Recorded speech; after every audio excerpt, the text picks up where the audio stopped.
Hello friends, இன்றைக்கி நம்ம இந்த பஃப் ஸ்லீவ் வந்து கட்டிங் அண்ட் ஸ்டிச்சிங் பார்ப்போம். நம்மளுடைய ஃப்ரண்ட் அண்ட் பேக்கெல்லாம் கட் பண்ணி எடுத்ததுக்கப்புறம் மீதி எக்ஸஸ் இருக்கிற துணியில் நான் இப்போ ஸ்ட்ரைட்டாக ஒரு லைன் ட்ரா பண்ணிக்கிறேன். அதுக்கப்புறம் ஒரு அரை இன்ச்சில் தையலுக்காக விட்டுட்டு ஒரு அரை இன்ச்சில் நான் ஒரு லைன் போட்டிருக்கேன். இங்கே வந்து எல்போ வரைக்கும் தான் ஸ்லீவ் வைக்க போகிறோம் அப்படிங்கிறதுக்காக நான் 12.5 இன்ச்சில் அடையாளப்படுத்தி ஒரு லைன் ட்ரா பண்ணிக்கிறேன்.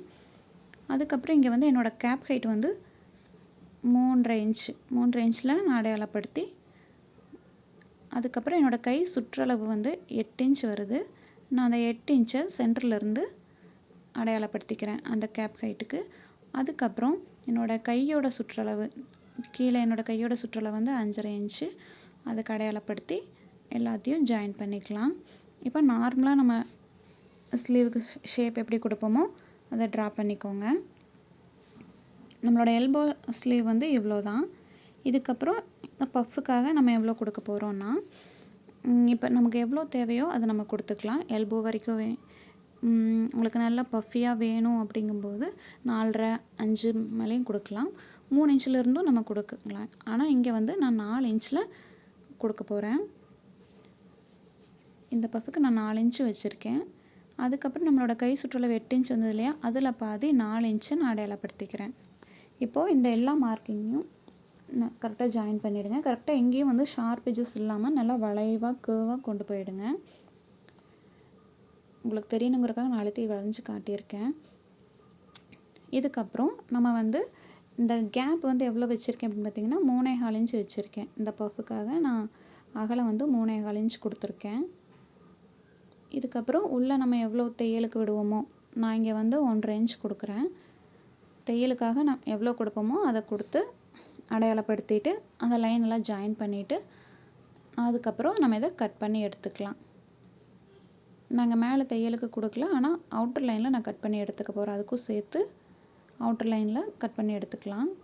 இப்போ நம்மளோட ஸ்லீவ் கட்டிங் முடிஞ்சது. இதுக்கப்புறம் நம்மளோட மெயின் கிளாத்தையும் அதே அளவுக்கு கட் பண்ணி எடுத்துக்கிட்டு ரெண்டையும் சேர்த்து ஸ்டிச் பண்ணிக்கணும். லைனிங்கையும் மெயின் கிளாத்தையும் எல்லா பக்கம் ஈவனாக நான் இங்கே வந்து அடித்து திருப்பி படிமான தையல் போட்டு மேலேயும் ஸ்டிச் பண்ணி எடுத்திருக்கேன். இதுக்கப்புறம் எல்லா பக்கமும் கரெக்டாக சுருக்கம் இல்லாமல் நீட்டாக வச்சு ஜாயின் பண்ணி எடுத்துக்கோங்க. எக்ஸஸ் எல்லாம் கட் பண்ணி எடுத்துக்கலாம். நம்ம இதை இனி எப்படி இதை ஜாயின் பண்ணுறதுன்னு பார்க்கலாம். இப்போது நல்லா ஃபோல்ட் பண்ணி எல்லா பக்கமும் ஈவனாக ஸ்டிச் பண்ணி எடுத்துட்டோம். இப்போ சென்டரில் ஒரு நாச் கொடுத்துக்கோங்க. அதுக்கப்புறம் ஃப்ரண்ட் எந்த சைடு வருதோ ஸ்லீவுக்கு ஃப்ரண்ட்டில் லேஸாக கட் பண்ணி எடுத்துக்கோங்க. இது பஃப் தாங்கண்ணே, அதனால பிரச்சனை இல்லை. அதுக்கப்புறம் சென்டர்லேருந்து நம்மளோட ஷோல்டர் இருக்கு இல்லையா, அதோட சென்டர்லேருந்து ஃப்ரண்ட்டில் 2 இன்ச்சும் பேக்கில் 2 இன்ச்சும் நான் அடையாளப்படுத்திக்கிறேன். அந்த 4 இன்ச் கேப்புக்குள்ளே தான் நம்ம அந்த சுருக்கங்கள் வைக்க போகிறோம். இப்போது இந்த எண்டிலேருந்து ஸ்டார்ட் பண்ண போகிறோம். நார்மலாக நம்ம ஸ்லீவ் எப்படி ஜாயின் பண்ணுவோமோ அதே மாதிரி ஜாயின் பண்ணி கொண்டு வாங்க. கரெக்டாக அந்த 2 இன்ச் வரும்போது நிறுத்திட்டு, அங்கே அந்த சென்டர் வந்து அந்த சென்டரை மீட் பண்ணுற வரைக்கும் குட்டி குட்டியாக சுருக்கங்கள் வைக்கணும். எவ்வளோ முடியுமோ அவ்வளோ குட்டி குட்டியாக சுருக்கங்கள் வச்சுக்கோங்க. கரெக்டாக அந்த ஷோல்டர் ஜாயினிங் வர வரைக்கும். அதுக்கப்புறம் அது கரெக்டாக அங்கே மீட் ஆனதுன்னே அங்கேருந்து சுருக்கங்களை மறுபடியும் கண்டினியூ பண்ணுங்கள். கரெக்டாக பேக்கில் அந்த 2 இன்ச்சில் அடையாளப்படுத்தியிருக்கோம் இல்லையா, அந்த இடத்துல அந்த சுருக்கங்கள் வந்து சேர்கிற வரைக்கும் சின்ன சின்னதாக மடித்து சுருக்கங்கள் வச்சுக்கோங்க. அந்த 2 இன்ச்சில் சுருக்கங்கள் வச்சு முடிச்சதுக்கப்புறம் நார்மலாக ஸ்லீவ் ஜாயின் பண்ணி எடுத்துக்கோங்க. அவ்வளோதான். வீடியோ பிடிச்சிருந்தால் லைக் பண்ணுங்கள். தேங்க்யூ ஃபார் வாட்சிங்.